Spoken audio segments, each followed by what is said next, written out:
There is, in the land of Manar, a vast still lake that is fed by no stream and out of which no stream flows. 10,000 years ago there stood by its shore the mighty city of Sarnath, but Sarnath stands there no more. It is told that in the immemorial years when the world was young, before ever the men of Sarnath came to the land of Manar, another city stood beside the lake, the grey stone city of Ib, which was old as the lake itself and peopled with beings not pleasing to behold.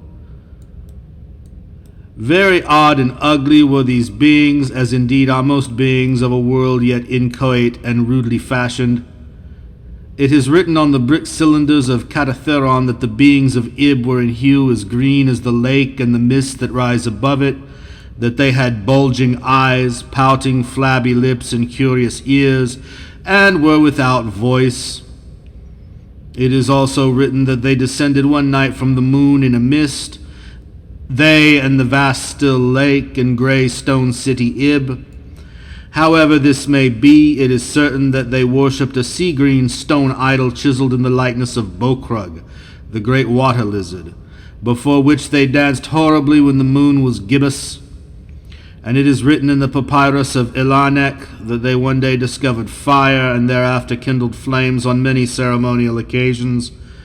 But not much is written of these beings because they lived in very ancient times, and man is young and knows little of the very ancient living things. After many eons, men came to the land of Manar, dark shepherd folk with their fleecy flocks, who built Thra, Ilanek, and Catatherod on the winding river Ai. And certain tribes, more hardy than the rest, pushed on to the border of the lake and built Sarnath, at a spot where precious metals were found in the earth.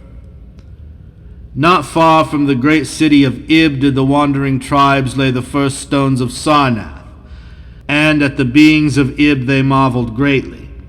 But with their marveling was mixed hate, for they thought it not meet that beings of such aspect should walk about the world of men at dusk. Nor did they like the strange sculptures upon the grey monoliths of Ib, for these sculptures were terrible with great antiquity. Why the beings and the sculptures lingered so late in the world, even until the coming of men, none can tell, unless it was because the land of Manar is very still, and remote from most other lands both of waking and of dream. As the men of Sarnath beheld more of the beings of Ib, their hate grew, and it was not less because they found the beings weak and soft as jelly to the touch of stones and spears and arrows. So one day the young warriors, the slingers and the spearmen and the bowmen, marched against Ib and slew all the inhabitants thereof, pushing the queer bodies into the lake with long spears, because they did not wish to touch them. And because they did not like the grey sculptured monoliths of Ib, they cast these also into the lake, wondering from the greatness of the labor, however the stones were brought from afar, as they must have been, since there is not like them in all the land of Manar, or in the lands adjacent. Thus, of the very ancient city of Ib was nothing spared save the sea-green stone idol chiseled in the likeness of Bokrug, the water lizard. This the young warriors took back with them to Sarnath as a symbol of conquest over the old gods and beings of Ib, and a sign of leadership in Manar. But on the night after it was set up in the temple, a terrible thing must have happened, for weird lights were seen over the lake, and in the morning the people found the idol gone, and the high priest Taran-Ish lying dead as if from some fear unspeakable. And before he died, Taran-Ish had scrawled upon the altar of chrysolite with coarse shaky strokes the sign of doom. After Taran-Ish there were many high priests in Sarnath, but never was the sea-green stone idol found. And many centuries came and went, wherein Sarnath prospered exceedingly, so that only priests and old women remembered what Taran-Ish had scrawled upon the altar of chrysolite. Betwixt Sarnath and the city of Ilanek arose a caravan route, and the precious metals from the earth were exchanged for other metals and rare cloths, and jewels and books and tools for artificers, and all things of luxury that are known to the people who dwell along the winding river Ai and beyond. So Sarnath waxed mighty and learned and beautiful, and sent forth conquering armies to subdue the neighboring cities, and in time there sate upon a throne in Sarnath the kings of all the land of Manar and of many lands adjacent. The wonder of the world and the pride of all mankind was Sarnath the Magnificent. Of polished desert-quarried marble were its walls, in height 300 cubits and in breadth 75, so that chariots might pass each other as men drave them along the top. For full 500 stadia did they run, being open only on the side toward the lake, where a green stone seawall kept back the waves that rose oddly once a year at the festival of the destroying of Ib. In Sarnath were 50 streets from the lake to the gates of the caravans, and 50 more intersecting them. With onyx were they paved, save those whereon the horses and camels and elephants trod, which were paved with granite. And the gates of Sarnath were as many as the landward ends of the streets, each of bronze, and flanked by the figures of lions and elephants, carven from some stone no longer known among men. The houses of Sarnath were of glazed brick and chalcedony, each having its walled garden and crystal lakelet. With strange art were they builded, for no other city had houses like them, and travelers from Thra and Elanek and Catatheron marveled at the shining domes wherewith they were surmounted. But more marvelous still were the palaces and the temples and the gardens made by Zokar the olden king. There were many palaces, the least of which were mightier than any in Thra or Elanek or Catatheron. So high were they that one within might sometimes fancy himself beneath only the sky.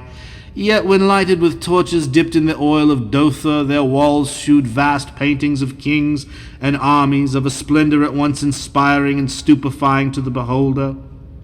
Many were the pillars of the palaces, all of tinted marble and carven into designs of surpassing beauty. And in most of the palaces the floors were mosaics of beryl and lapis lazuli, and sardonyx and carbuncle and other choice materials, so disposed that the beholder might fancy himself walking over beds of the rarest flowers. And there were likewise fountains which cast scented waters about in pleasing jets arranged with cunning art. Outshining all others was the palace of the kings of Manar and of the lands adjacent. On a pair of golden, crouching lions rested the throne many steps above the gleaming floor, and it was wrought of one piece of ivory, though no man lives who knows whence so vast a piece could have come. In that palace there were also many galleries and many amphitheaters, where lions and men and elephants battled at the pleasure of the kings. Sometimes the amphitheaters were flooded with water conveyed from the lake in mighty aqueducts, and then were enacted stirring sea fights or combats betwixt swimmers and deadly marine things. Lofty and amazing were the 17 tower-like temples of Sarnath, fashioned of a bright multicolored stone not known elsewhere. A full 1,000 cubits high stood the greatest among them, wherein the high priest dwelt with a magnificence scarce less than that of the kings. On the ground were halls as vast and splendid as those of the palaces, where gathered throngs in worship of Zokala and Tamesh and Loban, the chief gods of Sarnath, whose incense-enveloped shrines were as the thrones of monarchs. Not like the icons of other gods were those of Zokala and Tamash and Loban, for so close to life were they that one might swear the graceful bearded gods themselves sate on the ivory thrones, and up unending steps of shining zircon was the tower chamber, wherefrom the high priest looked out over the city and the plains and the lake by day, and at the cryptic moon and significant stars and planets, and their reflections in the lake by night.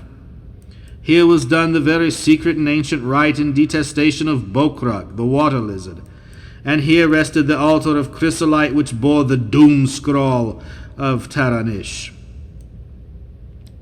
Wonderful likewise were the gardens made by Zokar the olden king.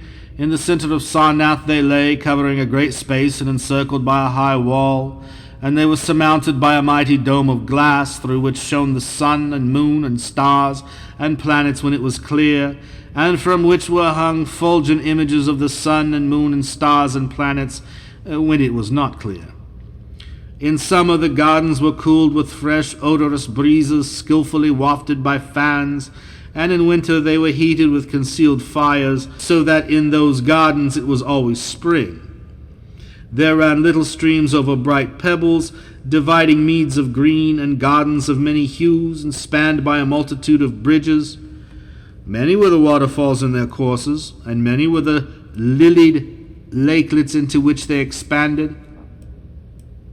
Over the streams and lakelets rode white swans, whilst the music of rare birds chimed in with the melody of the waters. In ordered terraces rose the green banks, adorned here and there with bowers of vines and sweet blossoms, and seats and benches of marble and porphyry. And there were many small shrines and temples where one might rest or pray to small gods.